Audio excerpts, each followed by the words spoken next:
Memasuki hari-hari akhir Ramadan, pada tempatnya kita melakukan introspeksi, pada tempatnya kita melakukan evaluasi.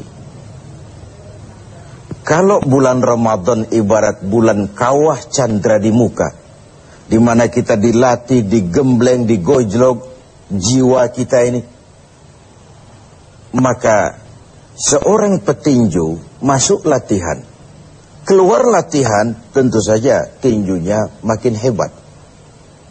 Seorang petenis masuk latihan, keluar latihan, tenisnya makin hebat. Itu atlet. Kalau latihan tiap hari tapi main kalah terus, orang kan menilai, buat apa latihan, Bung, kalau mainnya kalah terus. Sepanjang Ramadan sebulan penuh kita digojlok, digembleng, dilatih. Untuk apa? Menghadapi hidup 11 bulan sesudahnya. Kalau setelah Ramadan kita kalah lagi oleh setan, kalah lagi oleh iblis, alamat latihan kita di bulan ini tidak membawa hasil yang diharapkan. Nah, sebagai bagian dari introspeksi itu, pada kesempatan ini, saya ingin menyampaikan sebuah hadis yang memberikan gambaran kepada kita bahwa lagi-lagi ibadah pada dasarnya merupakan satu totalitas, satu keutuhan, yang satu berkait dengan yang lain. Satu hari ketika sedang kumpul dengan para sahabat, baginda Rasulullah Shallallahu Alaihi Wasallam bertanya kepada para sahabat, "Atadruna manil muflis?" Sahabat-sahabat sekalian, kalian tahu siapa sih orang yang bangkrut itu? Orang yang sial, orang yang tidak beruntung, siapa mereka? Bangkrut, sial, tidak beruntung, merugi. Kalimat yang kita mendengarnya saja sudah risih, apalagi mengalaminya. Semua kita ingin menghindar dari kebangkrutan, kerugian, kesialan. Nah, Nabi bertanya itu kepada sahabat, tahu nggak kamu siapa orang yang bangkrut, orang yang sial, orang yang tidak beruntung? Macam-macamlah jawaban para sahabat ketika itu. Ada yang menjawab, ya Rasul, al-muflisu fina man la dirham lahu wala mata'. Menurut pendapat kami ya Rasul, orang bangkrut, orang sial, orang tidak beruntung itu man la dirhamalah, ma la dirhamalah, orang yang tidak punya uang dan tidak punya harta. Apalagi mau lebaran macam begini, orang yang tidak punya uang dengan orang yang punya uang, janganlah gaya hidupnya, gaya jalannya saja lain. Uang tuh katanya raja, katanya. Lidah yang paling fasih untuk bicara, uang. Senjata yang paling ampuh maju ke medan perang, uang. Urusan macet dibicarakan dengan lidah, bicarakan dengan uang. Tokcer. Meriam pun tidak akan bunyi kalau ditutup dengan uang. Dan begitu seterusnya. Begitu jawaban sebagian sahabat, begitu juga pandangan banyak kita sekarang ini. Begitulah memang bahwa materialisme, hedonisme menggiring kita untuk menilai seseorang dari penampilan. Maka berpayah-payahlah kita menghabiskan sejumlah dana untuk mengurus penampilan ini. Pengusaha tidak bonafid kalau menandatangani kontrak tidak pakai jam tangan Rolex, pulpennya Montblanc, sepatunya wah, mobilnya wah, bajunya wah, dasinya wah. Begitulah kebanyakan kita sekarang ini. Berpacu menata penampilan. Orang yang bangkrut, yang tidak punya itu semua. Tidak punya uang, tidak punya harta. Hidup cuma sekedar mengumpulkan keinginan-keinginan dan seterusnya. Mendengar jawaban ini, Rasul senyum. Ndak. Bukan itu orang bangkrut. Bukan yang tidak punya uang. Bukan yang tidak punya harta. Innal muflisa min ummati. Orang yang bangkrut, yang sial, yang rugi. Dari golongan umatku sendiri. Renungkan ini. Umatku. Tidak usah cerita Yahudi, Nasrani. Umatku yang akan bangkrut. Siapa mereka? Mayati yaumal qiyamah bisolatin wa siyamin wa zakatin.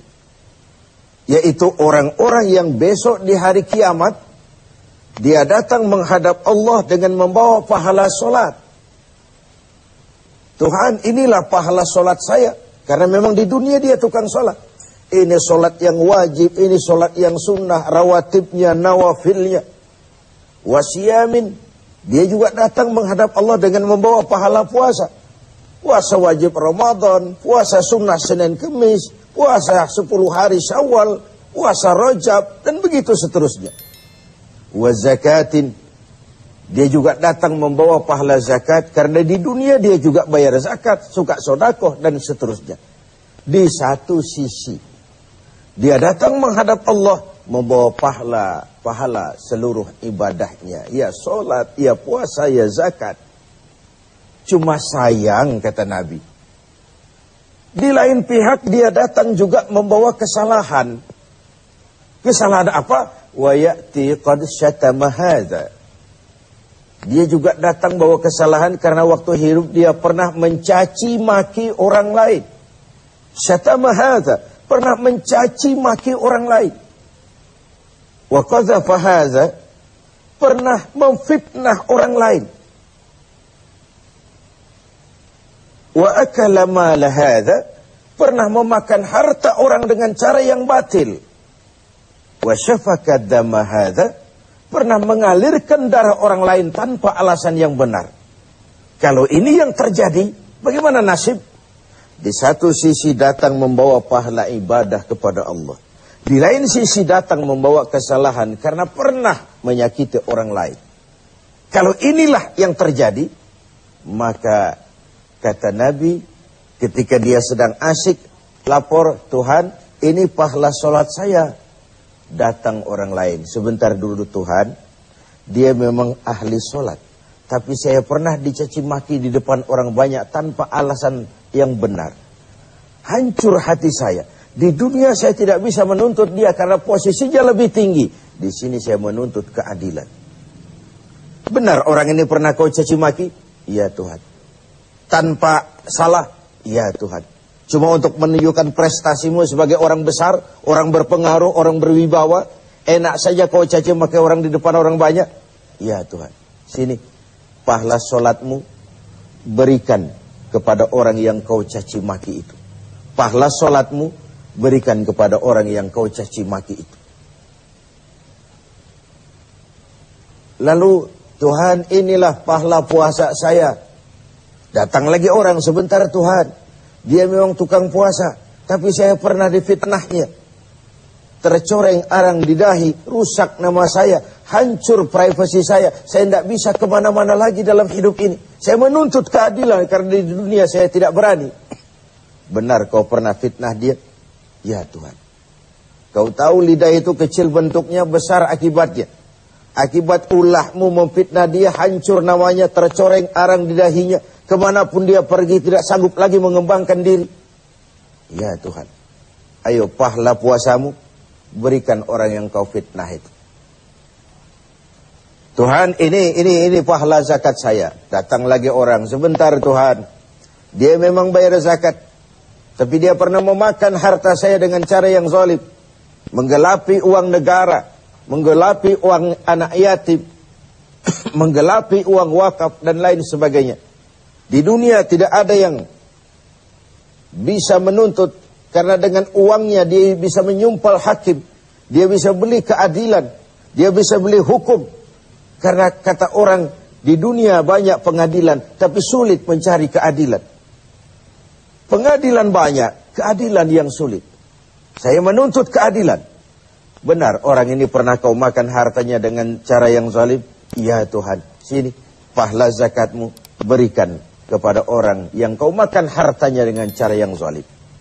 Inilah nasib. Fa in faniyat hasanatuhu qabla an yuqda ma alaihi. Kalau habis sudah pahala ibadahnya diberikan kepada orang, sedangkan yang menuntut masih banyak, orang dia zalimi masih banyak, orang yang dia makan hartanya dengan zalim masih banyak, orang yang dia fitnah masih banyak. Apa yang terjadi? Ukhiza min khatayahum. Kesalahan dan dosa orang yang dia fitnah, dia caci maki, dia makan hartanya, diambil, diberikan kepadanya. Dan pada akhirnya summa turihatin nar, diberikanlah dia, dilemparkanlah dia ke neraka. Sudah pahala dipreteli, dosa diberikan pula. Ini kan bangkrut, ini kan sial namanya, ini kan tidak beruntung namanya. Ibarat orang dagang, sudah modal habis, tagihan utang masih datang terus. Wajar kalau akhirnya kita terkena perkara. Oleh karenanya, kita melakukan introspeksi, evaluasi. Sudah baik hubungan kita kepada Allah di Ramadan ini? Alhamdulillah. Mari kita melirik bagaimana hubungan kita dengan sesama manusia. Semoga evaluasi ini memberikan sebuah arah yang memperbaiki hablum minallah dan hablum minan nas kita. Hubungan vertikal dan hubungan